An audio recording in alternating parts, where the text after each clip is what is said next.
लगा तुरंत मनाने के लिए। घर पहुंचा, गुरु माता से पूछा, गुरु जी, बोले वो तो आप ही के यहां गए थे, लौट के तो नहीं आए।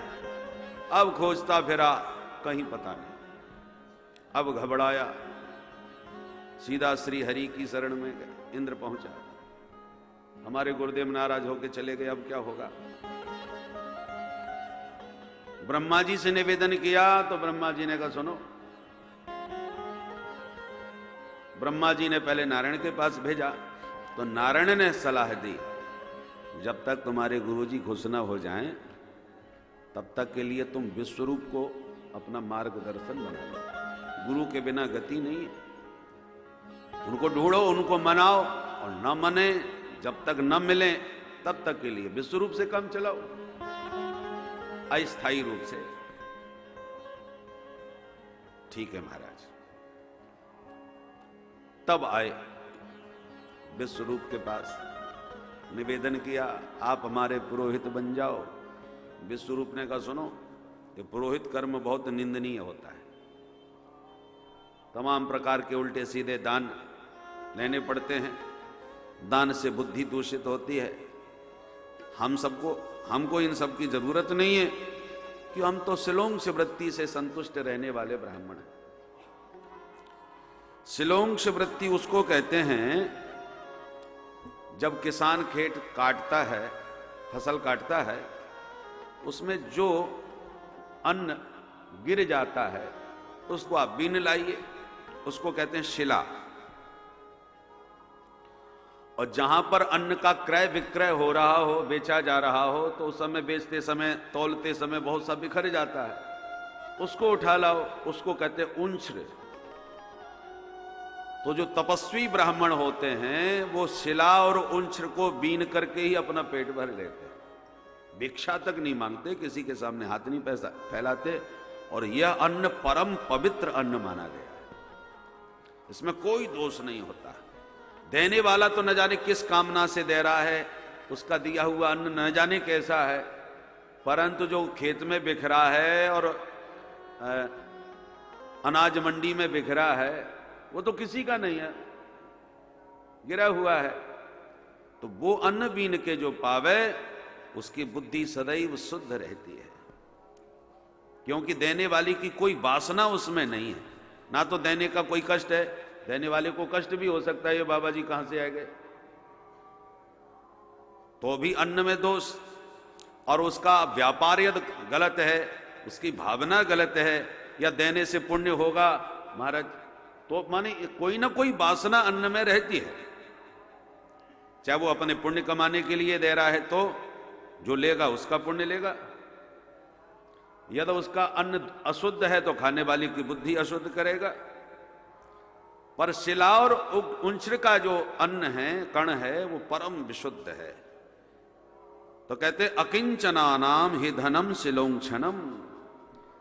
हम जैसे जो अकिंचन प्राणी हैं, उनका तो जीवन व शिलोंक्ष है। इसी से पेट ही तो भरना है, अपने पेट भरने लायक हम वो मिल जाता है, बस जीवन चलाने के लिए पर्याप्त। हमको कोठी भवन कुछ बनाना नहीं है, तो हम पुरोहित बन के फालतू में उल्टा सीधा दान पुण्य क्यों लें? हम नहीं, अस्वीकार करते। जब सारे देवता चरणों में गिर के गिड़गिड़ाने लगे, ऐसा ना करो महाराज, साक्षात प्रभु ने आपके पास हमें भेजा है। अनुनय विनय करी तो फिर राजी हो गया। अच्छा ठीक है भाई, कुछ ही दिनों की बात है, जब तक तुम्हारे गुरुजी खुश नहीं हो जाते तो चलो हम संभाल लेते हैं। राजी हो गए। राजी हो गए तो सबसे पहले इंद्र पर अनुग्रह करके उन्होंने नारायण कवच का उपदेश दिया। ये नारायण कवच बड़ा भागवत का महत्वपूर्ण कवच है। जो भी इस कवच का, नारायण कवच का नित्य प्रतिपाठ करे, तो भूत प्रेत डाकिनी पिशाचनी चुड़ैल आदि कोई उसको प्रभावित नहीं कर सकते, उसे छू नहीं सकते। ये प्रबल कवच है भागवत में, नारायण कवच है। इसका नित्य पाठ करना चाहिए। वो तंत्र मंत्र जो चलाते हैं, जादू टोना वगैरह भी कर देते हैं लोग, इन सब से बचने के लिए ये प्रबल कवच है। कवच का मतलब ही होता है जो चारों तरफ से तुम्हें सुरक्षित करे, जो भी आवे अलाए बलाए उसको झेले, उसको रोके, उसी का नाम कवच होता है।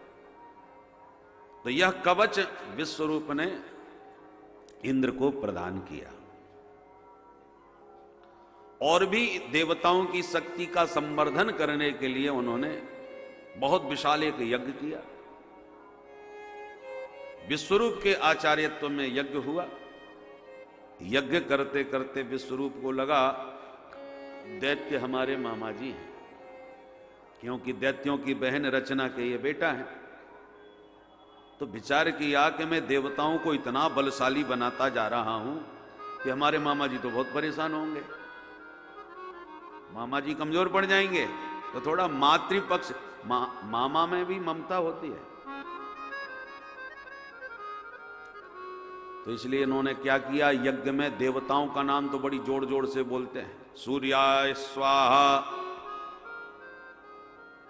भौमाय स्वाहा, परंतु कभी कभी मौका पा करके राहवे स्वाहा, बलये स्वाहा, दैत्यों के नाम की भी आहुति धीरे से नाम लेके डालते हैं। इंद्र ने पकड़ लिए, गुरुजी क्या कर रहे हैं आप हमारा बल बढ़ा रहे हैं कि हमारे दुश्मनों का?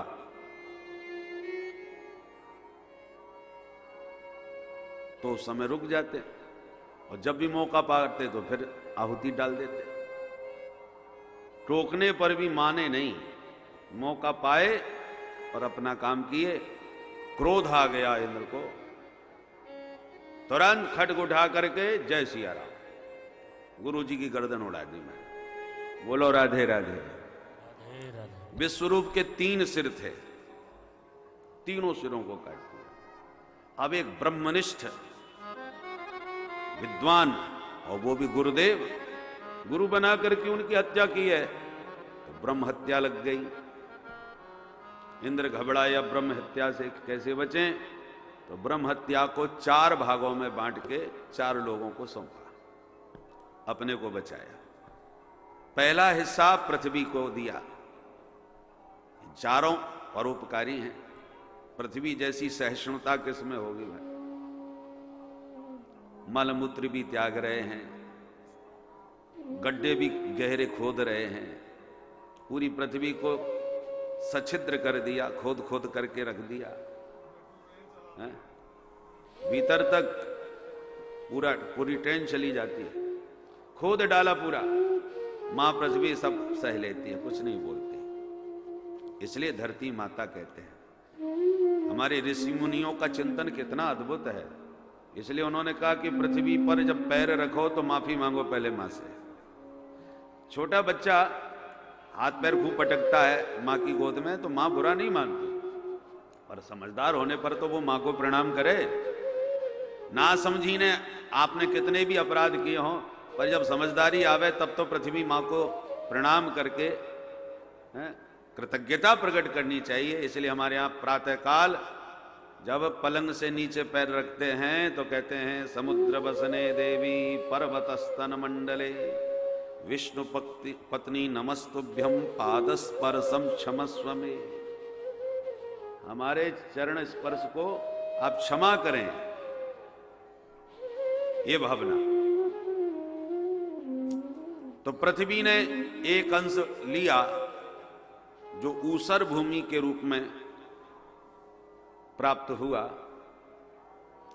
दूसरा भाग वृक्षों ने लिया जो गोंद के रूप में, तीसरा भाग देवी स्त्रियों ने लिया जो रजोधर्म के रूप में, और चौथा भाग जल ने लिया जो झाग के रूप में। जल में यदि झाग बह रहा हो तो उसका स्पर्श नहीं करना चाहिए, अशुद्ध होता है। ऐसे ब्रह्महत्या को बांट के इंद्र ने अपने को तो बचा लिया, पर विश्वरूप के पिता त्वष्टा मुनि को पता चला तो क्रुद्ध हो गए। इंद्र शत्रोर विवर्धस्वमाचरम जय विद विषम। इंद्र को मारने वाला शत्रु पैदा हो जाए, इस भावना से यज्ञ किया। थोड़ा मंत्र में त्रुटि हो गई, केवल स्वर की। ब्राह्मण लोग जो मंत्रोच्चारण करते हैं ना सस्वर, उसका बड़ा महत्व होता है। थोड़ा स्वर भेद से उसमें से वृत्तासुर पैदा हो गया। आदेश दिया, जाओ इंद्र को समाप्त करो।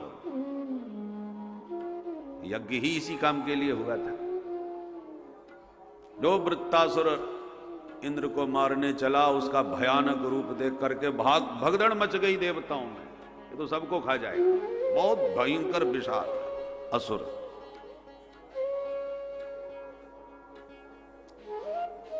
भागे देवता भगवान की शरण में, हे प्रभु रक्षा करो, ये तो सारे संसार को खा जाएगा, बहुत विकराल है। सारे विश्व को जिसने आवृत कर लिया हो अपने प्रभाव से, ऐसा ये वृत्तासुर। भगवान बोले बचने का एक ही उपाय है, महात्मा दधीच मुनि की हड्डियों से वज्र बनेगा, उसी से ये मरेगा। भागे सब दधीच बाबा की शरण में। बाबा दधीच मुनि से अनुनय विनय करी कि महाराज बचाओ। पहले तो तारीफ करी, महाराज संतों का जीवन परमार्थ के लिए होता है। संत हमेशा समाज के कल्याण के लिए ही चिंतन विचार करते हैं। और महात्मा बड़े बुद्धिमान भी होते हैं, समझ गए ये लंबी लंबी प्रशंसा क्यों कर रहे हैं। मतलब की बात बताओ देवताओं, कैसे आना हुआ। तब कहा, महाराज एक बहुत आवश्यक काम से आए हैं। क्या क्या चाहिए ये बताओ। बोले महाराज आपका शरीर चाहिए। क्या मतलब। हाँ महाराज, आपके शरीर की ये हड्डियां चाहिए। इसका क्या करोगे। तब बताया पूरा कारण। दधीच बाबा खूब हंसे और बोले देवताओं तुम बड़े ठगिया हो भाई, लंबी चौड़ी दंडवत मार करके हमारा शरीर मांग रहे हो। शरीर भी कोई देने वाली चीज होती है क्या। अरे कोई कीमती वस्तु मांगने में भी मांगने वाला सकुचाता है कि सेठ जी जरा अपनी गाड़ी देना, तो न जाने सेठ जी देंगे कि नहीं देंगे। इतनी कीमती गाड़ी किसी को कैसे दे दे। तो गाड़ी मांगने वाले समझता है गाड़ी महत्वपूर्ण है, सेठ जी को बहुत प्रिय है, उनकी प्राइवेट गाड़ी है, मैं मांगू तो कैसे मांगू। तो गाड़ी मांगने में व्यक्ति सकुचाता है, तुम मेरा शरीर मांगने में बिल्कुल संकोच नहीं कर रहे, जीवन मांग रहे हो। शरीर माध्यम खलु धर्म साधनम, कितना मूल्यवान ये देह है और मांगने में कोई संकोच नहीं लग रहा तुम्हें। अब देवता बेचारे घबराए, महाराज जी तो आनाकानी कर रहे हैं। तब प्रार्थना करते हुए देवताओं ने एक बड़ी महत्वपूर्ण बात बताई। ननु स्वार्थ परो लोको न वेद पर संकटम, यदि वेद न याचेत नेति न यदीश्वर। भगवान मांगने वाला या देने वाली की पीड़ा पर ध्यान देगा तो फिर मांग नहीं पाएगा, पर देने वाला या मांगने वाले की परिस्थिति पर विचार करे तो मना भी नहीं कर पाएगा। हमारी स्थिति परिस्थिति को देखिए, नहीं तो हमें तुमसे कोई वैमनस्य थोड़ी है जो आपका शरीर मांगेंगे हम। विवशता है, इसके अलावा कोई समाधान नहीं है। तो लोक मंगल के लिए, इस असुर के आतंक से मुक्ति दिलाने के लिए आपका शरीर ही एकमात्र उपाय है, इसलिए मांगना पड़ रहा है। सुन करके खुश हो गए। और फिर देवता जब बोले कि हम तो विष्णु के भेजे हुए हैं, भगवान ने हमको भेजा है, तो महात्मा कहते हैं साक्षात भगवान भी आके मांगेंगे तो मैं उनको भी मना कर दूंगा। पर जब इस प्रकार के उन्होंने अनेक उपदेश और भी दिए तो महात्मा प्रसन्न हो गए और बोले देवताओं, मैं अच्छी तरह जानता हूं ये शरीर नश्वर है, क्रम विट भस्म। शरीर के मरने के बाद तीन ही गति हैं शरीर की। गाड़ दिया, कीड़े खा गए, कीड़े पड़ गए, खा गए।